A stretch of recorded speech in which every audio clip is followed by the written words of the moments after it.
There's a kind of river connection back to their homeland of Sylhet in the northeast of Bangladesh, which is quite a lush area with river.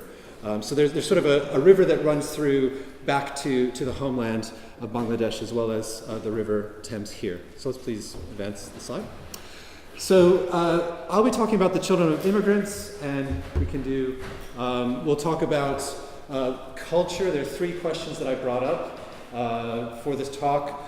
Do these young people who are born and bred in Britain but are born to immigrants, do they maintain a link to their parents' culture and traditions, or do they tend to cut their ties? Then the next question is, does religion fade with generation, or does it revive? And then a third question is about British society. What does this all mean for fitting into British society? So these are the three questions with which I opened the talk, and which you will have read already. And I want to try to answer these to some extent, but also let you engage with me also in the Q&A for the rest of it. And this is the outline of the talk. So if we go through this whole slide here, you can see that I'll talk about the Tower Hamlets context, and then I'll talk about the research that I did and how I did that research. Then I'll go through each of those three areas, culture, religion, and British society, before seamlessly weaving it together into a concluding bit at the end. So let's go to the next slide, please. Let's go back to Tower Hamlets context. That's great. So let's just keep this whole slide up as it is. So the East End of London is a place with rich immigration history, and you are here today as part of a festival which celebrates this tradition of Huguenots, Irish, Jews, Bengalis who've come over the centuries and made their homes here. And Bengalis are my focus today. There are a lot of elements to this community, but a key milestone episode that is worth mentioning, and you can see pictured behind me, was the murder of Altab Ali in 1978. He was a textile worker, actually killed on his way back to Hanbury Street. He was killed in the what's now called the Altab Ali Park area. And this was actually the eve of an election when the National Front had many people stationed all over the borough, and some racists murdered him on that evening. In response to this, 7,000 people, Bangladeshis and others, all joined together in a major protest of solidarity that you can see pictured behind me. And from that time forward, Bangladeshis have been more vocal and active in Tower Hamlets politics, and indeed the majority of the local councillors here are of Bangladeshi origin. So that's very much a story about the first generation. I'm going to be focusing more on the second generation. But to give you a sense of what Tower Hamlets looks like today, you can see that it is 1/3 Bangladeshi. From 2001 to 2011 on the census, this is actually a slight decrease in proportion of Bangladeshi, because this was the fastest growing borough in all of Britain. This is fastest growing local authority. Lots of people have moved to Tower Hamlets. So it's not as if Bangladeshis are overtaking other groups, because especially there's been a lot of growth in this other white group, which is now 12% of people coming from North America, Australia, the rest of Europe, attracted by hipster coffee shops and vintage clothing stores and things like that, and by the employment nearby in Canary Wharf and the City of London.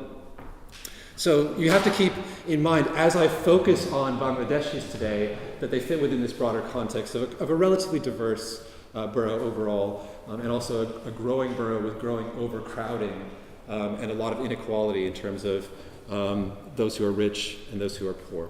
So let's go to the next. And so we can go through this full slide, that would be all right. So the research that I did with London youth was with second generation young people aged 18 to 25. And I actually did this research with two groups. I did work with young Jamaicans down in Brixton and young Bengalis here in the East End. And I chose these two groups because both of them deal with quite similar problems. They're relatively deprived communities. Both of them are in cultural heartlands, where a lot of music and ideas have come out of these particular areas. There's a high proportion of second generation in both cases, and some similar ways that media makes them look like dangerous communities sometimes as well. So there's a lot of media coverage about knife crime and gun crime down in South London, and here about radicalization and terrorism and things like that. So there were lots of reasons why I chose these particular two groups as touchstones into broader issues facing British society. And the stories from these groups are part of this book, which is actually, we've moved forward a little bit, which is fine. No worries. So this, the book, London Youth, Religion and Politics, is a book which is actually being pre-released now. It actually comes out for sale at the end of the month. But to continue on, as we've got some more to say here, so the kind of work that I did was ethnographic research in Brixton and the East End.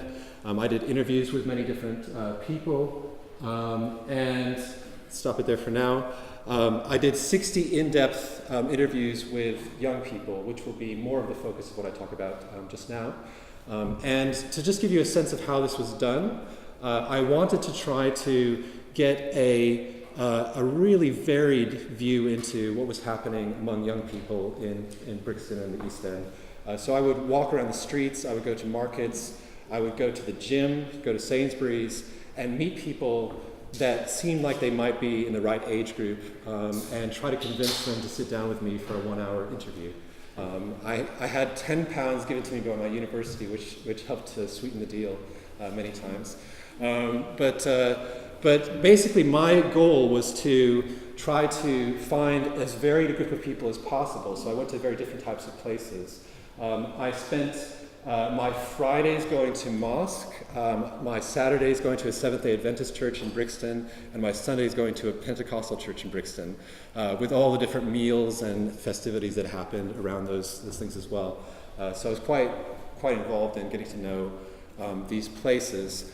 But basically 2/3 of the young people I found from secular places, from everyday places, and 1/3 from mosques or churches, so I could get a sense of what was really happening, what's being taught in those sorts of places. So let's go to the next slide. And then, so here's the Brick Lane Mosque, very famous in this local area, well known for being a institution built as a Huguenot chapel, and it had different phases of life as a Methodist chapel, as a Jewish synagogue. Now it's a mosque. It's also open during this festival, so please do visit, because not that many people have gone inside the mosque. I've been in many times, but it's very much worth your time. But this is one place where I spent some time to try to understand what was happening, especially with the first generation in the East End.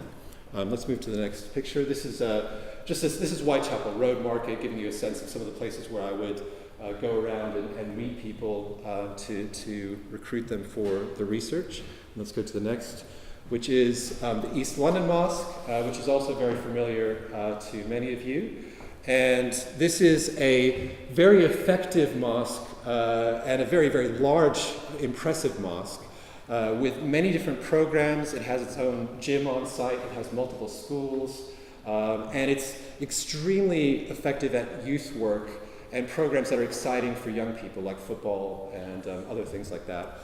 So this is really the with it mosque that young people tended to tell me about, and has a big influence on things in the local area. And then just one more slide about my research to give you a sense of how I did this.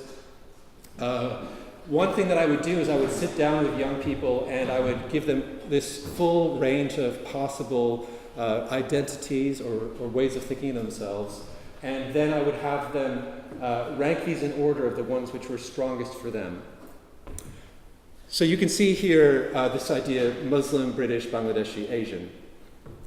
I didn't do this to pigeonhole people. I didn't do this to say this is exactly what kind of person we have, so much as to start a conversation and get a sense of how these were interrelated, how people saw these different words and what they meant to them. And so I would also ask things like which of these maybe come into conflict with each other. And Bengali and Muslim very frequently came into conflict, so that opened up new conversations for me. I also asked which ones people feel very different from, or which ones they don't identify with. So it's an excellent way of starting a conversation and getting a sense of how people think about themselves. And as we go along, I'll get into that a bit more, so you'll understand what I really found from that part of the research.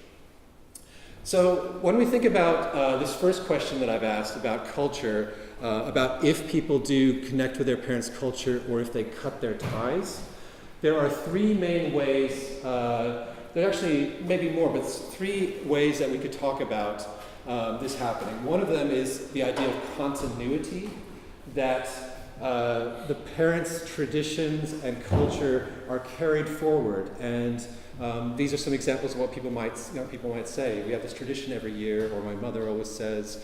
There's certain things that people want to cherish about the festivals and about the daily life of Bangladesh, which make that culture carry over into the second generation. So that's one possibility.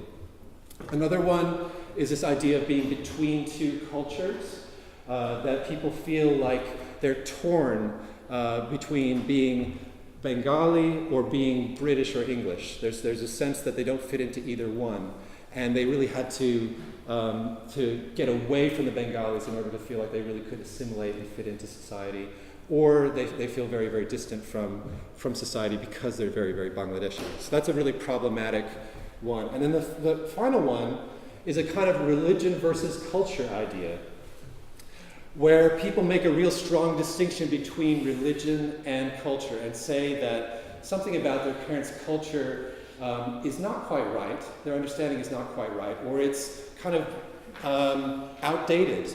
And what they really want is a stronger view of religion. There's a conflict between religion and culture, which a lot of young people speak about. So some examples would be, that's cultural, religion is different. Or my parents don't know the real Islam. There's something about the real Islam, which they don't get from just going through their practices from the village that they were from in Bangladesh. So this is a picture from inside the Brick Lane Mosque, which you can visit while you're here. Most East End Bangladeshis are from Sylhet. They worked in a variety of jobs in textiles, joining the kind of economy that was here when they arrived, in restaurants and shops. Those may seem like relatively modest jobs, but at the same time their relative earnings were very high, which allowed them to invest in purchasing land and mansions back in Bangladesh.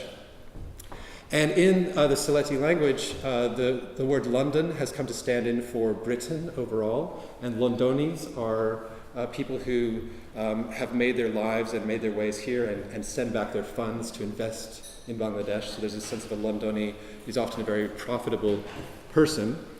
Many of these Londonis are people who had a sense of, well, a kind of myth of return. There was a sense that they were going to eventually go back to Bangladesh, but as time went on, that's largely faded.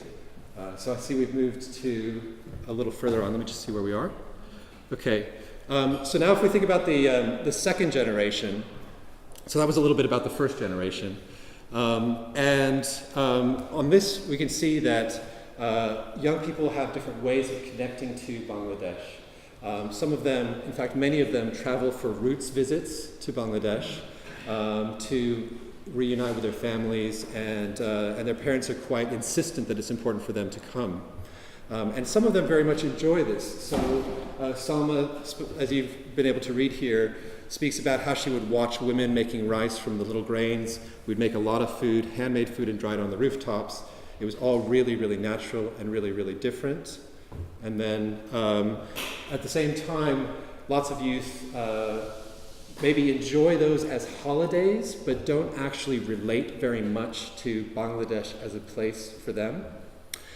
And so many of them criticize Bangladesh for being backwards, for being poor, and they really want to see more development, and they relate much more to their livelihoods here in London. So if we see Salma, the same person I quoted before, spoke about how it's backwards and the roads are terrible.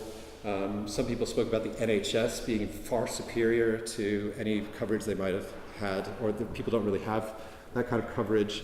And many people spoke about how their parents were narrow-minded or really didn't understand things or didn't speak English as well as they should. And those were ways of looking down on Bangladesh and being more comfortable with their livelihoods here. So if we go to, I want to give you 2 examples to fully answer this culture question. So one of them, these are 2 young women who are in many ways quite similar to each other.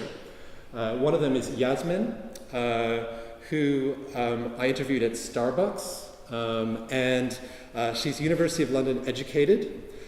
She is now doing performance art. Her parents are in a Sufi tradition, which she tries to carry forward.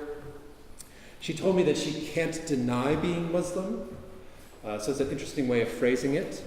And her key moment for getting this sense of strong Bangladeshi identity was her childhood visit to Bangladesh, which I'll relate to in a moment. So she's a good example of continuity with Bangladeshi culture. Let's go a bit further. And actually, yes, I'm glad I got this now up. You can see that she put Bangladeshi first and Muslim a few tiers down in terms of how she related to things.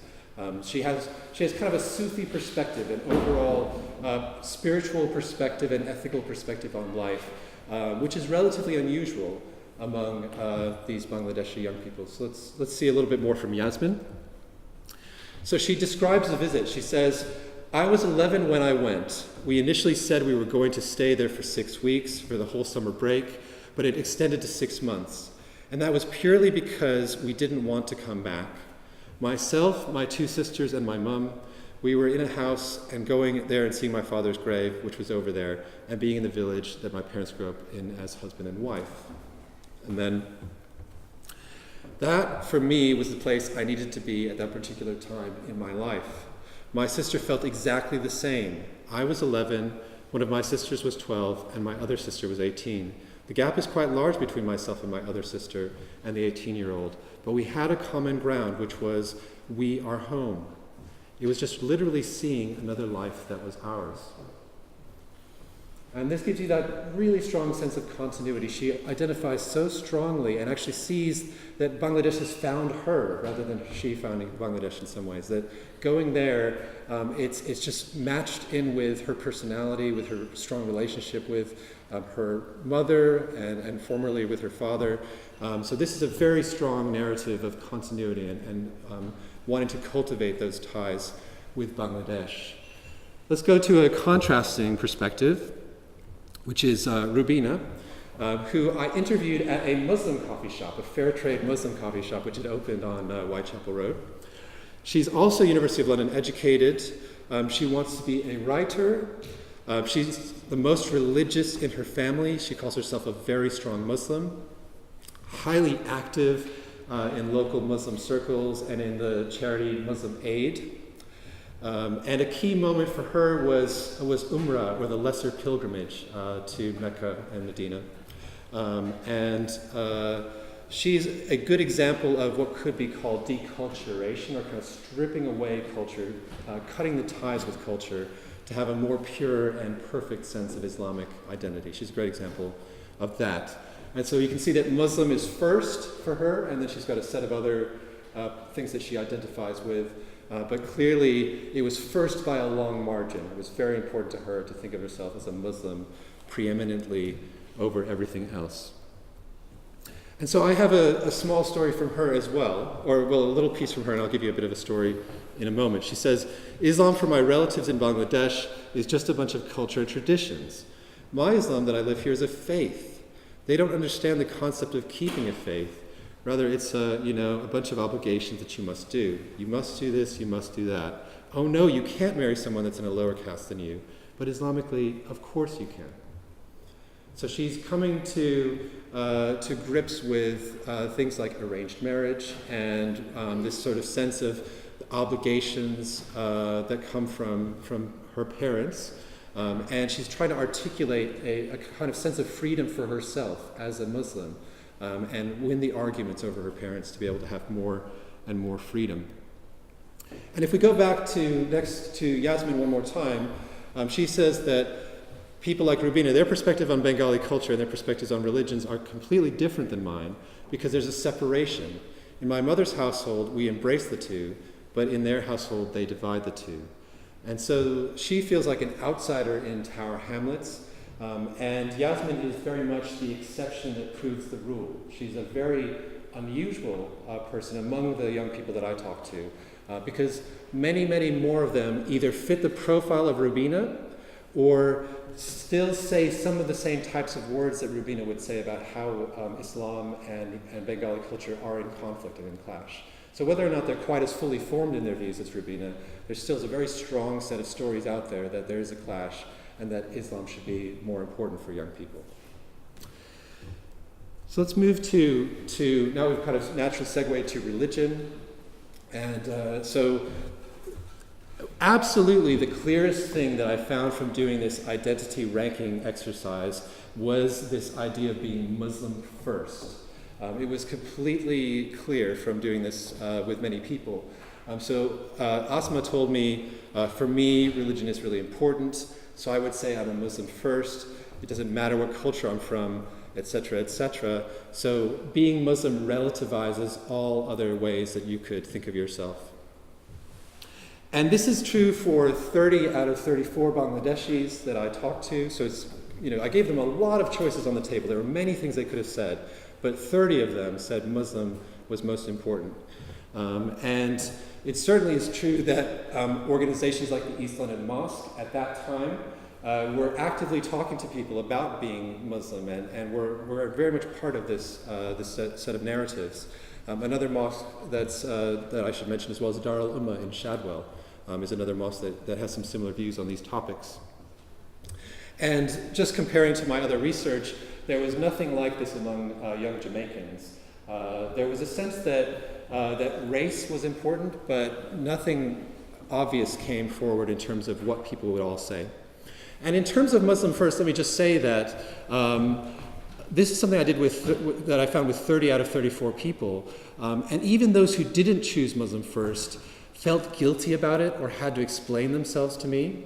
There was somebody who actually put Muslim first and then moved it down a few slots of it later because they felt a bit guilty. Or somebody was actively using drugs often and didn't feel like they could put Muslim first now, but wanted to be able to do that later. So it's obviously key for people to come to terms with Islamic identity. And so in terms of Muslim first, sometimes people were a bit mystified by this idea of culture to begin with. So culture. For me, our family is quite Islamic. But I think quite a compelling example from Rubina comes forward in terms of arranged marriage, which I've already sort of mentioned things like this before. She says, my mom's looking for a bride for my oldest brother because he doesn't have a girlfriend. So she wants to do an arranged marriage for him. And I think that there's plenty of suitable people, but they're not Bengali. I go, what's wrong with it then? Islam is saying that they need to be a good Muslim. But my mom is like, yes, but people are going to point fingers and say that your son married out of the race. I say, Mom, there's only one race, which is the human race. You know that's what unites us all. You know that there is no differentiation. You know that we're meant to follow the Prophet Muhammad. You know he didn't differentiate between people, so why do we do it? She goes, oh, you don't understand. You wouldn't understand. We've lived here too long. And that brings out that potential gulf between generations, that very, very strong set of differences. And the sense that being a Muslim and articulating how strong you are as a Muslim helps you to win arguments, or at least have something to say when you're trying to talk to your parents and have an alternative point of view. One other kind of different side to this, because I've mostly quoted young women so far today, was this idea that being Muslim is more fun than being Bengali in some ways. Farouk said that his parents confuse a mixed tradition and culture together, but as a Muslim, he is freed from the need to make my parents happy, be a good boy, wear certain clothes, have certain haircuts, like don't have fun. And then another young guy, Amin, said, we want to have fun, basically. We're westernized. And the mosques and Islamic organizations in the local area provide lots of outlets for young people. They provide amazing facilities for young people to be very westernized and yet very Muslim at the same time, and feel more and more British because they're more and more Muslim, is often the way that people would think. And so compared to the kind of outmoded traditions of their parents, this is a very compelling way to have fun. And a lot of this happens through peer groups, through friendships. It's not just as if the mosques are just doing it themselves, but people are spreading this message that being a Muslim is more fun and engaging. So let's move to the final, quite short piece that I have on British society before we open it up to questions and answers and discussion. So on British society, one thing that can be said is that Bangladeshis are something of an encapsulated community, is the way that some people sometimes put it. And I certainly found this, that there are not that many close friendships across ethnic lines. So I asked people who their 5 closest friends were.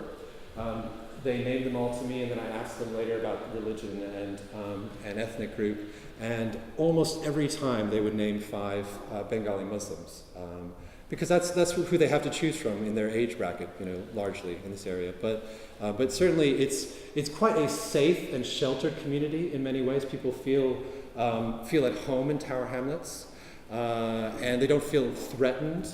There's not a lot of active violence with people of other races or something happening in Tower Hamlets. But at the same time, maybe there's reason to try to encourage more networks across lines, because there's not a lot of that naturally happens with young people that I met. At the same time, on the more positive side, Bengali youth have very high rates of civic participation. And these are quite a bit higher than the general population. So if we go to this next finding, they actually, when I compared them with young Jamaicans, they've got much higher rates of all kinds of ways of being involved in society than young Jamaicans do. And this is even higher still for highly religious Bengali Muslims. And so if we look at a few of the figures here, based on a very small group of people, but I think still quite stunning figures, highly religious Muslims, 80% of them had signed a petition within the last year. 63% had boycotted products, 58% had wore a campaign badge or sticker, 53% had written to the media or contacted the media about a story. And you can reflect for yourself. I mean, I felt a bit guilty when I got these answers, because I hadn't worn any campaign or badges or stickers in that year. But people are very much involved and engaged in political issues. The one area in which they weren't showing stunning numbers was voting, actually. So they were not necessarily voting in higher numbers than the British population, slightly lower numbers. And one thing that should be said too is that the kind of political activities they were doing were around Muslim issues for the most part. And I have some more things that we could get to if we need to later on, but most of these were about Israel and Palestine, the Danish cartoons crisis, other ways that Muslims were not being fairly represented in media. It was much more that kind of politics than it was a broad-based politics. So that's an interesting point that's certainly worth making. But at the same time, people are taking the state to account and trying to contact their MP, and they're definitely seeing themselves as active citizens. Now, this other point I want to make about British second is that British was the most common second choice when I laid all these terms on the table. And there were many things you could choose. You could choose Bengali, Sylheti, lots of other things. So the second choice, even if it's only 9 out of 35, still is important. And in fact, survey research finds that South Asians and other ethnic minorities identify very strongly with being British. So your typical person in this country who is from England or Scotland or Wales will identify as English, Scottish, or Welsh more highly than they will as British. And your typical person that I interviewed will identify more strongly as Muslim, but then British will often be quite an important category as well. And in that respect, Britain is a citizenship nation. It's a place which holds together people based on their citizenship. It's something which is a very inclusive term. Being British is very open because Britain is a collection of nations. And so for that reason, young people maybe were a bit skeptical about thinking that they were English, but felt quite open to considering themselves, and did consider themselves British. And I think that's a positive thing about what we have in Britain. And being Muslim tends to shape one's British politics, so give you a voice into British debates. So overall, it's true that young Bengalis have high civic integration, so they're quite involved in civic matters. Maybe not such high social integration. The Jamaicans in Brixton were more likely to have friendships across races, romantic relationships across races. And so there's a difference between social integration and civic integration. But both of them are important, and Bengalis are definitely very active citizens. And so to bring this to a final slide for now. So do these young people maintain a link with their parents' homeland, or do they cut their ties?